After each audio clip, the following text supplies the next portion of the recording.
Mantan Bupati Kabupaten Maluku Tenggara, Malra, periode 2018 hingga 2023 Muhammad Taher Hanubun tegaskan bakal maju jalur independen bila tak diusung partai politik. Penegasan tersebut dikemukakan berdasarkan kabar angin yang beredar di masyarakat bahwa dirinya telah mengantongi ribuan KTP untuk maju jalur independen.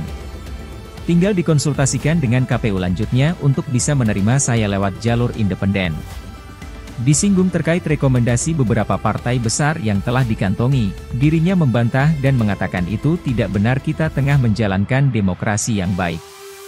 Untuk diketahui, berdasarkan rekam jejak periode sebelumnya 2018 hingga 2023, MTH maju lewat koalisi 4 partai yakni PKS, PAN, Gerindra, dan PKB. Kami punya visi misi ada, dan tentunya 11 poin yang sudah tertera di visi misi yang lama kan kami lanjutkan. Kenapa dilanjutkan? Karena memang terasa belum mencukupi atau belum selesai pembangunan 5 tahun kemarin.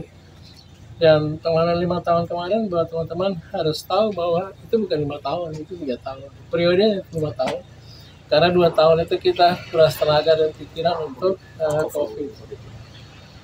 Jadi periode pertama memang saya fokus untuk kegiatan-kegiatan pembangunan infrastruktur. Itu periode pertama kemarin tuh.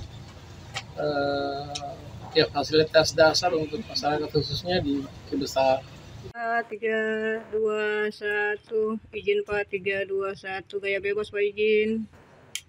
3, 2, 1, 3, 2, 1. Download Tribun X sekarang. Menghadirkan lokal menjadi Indonesia.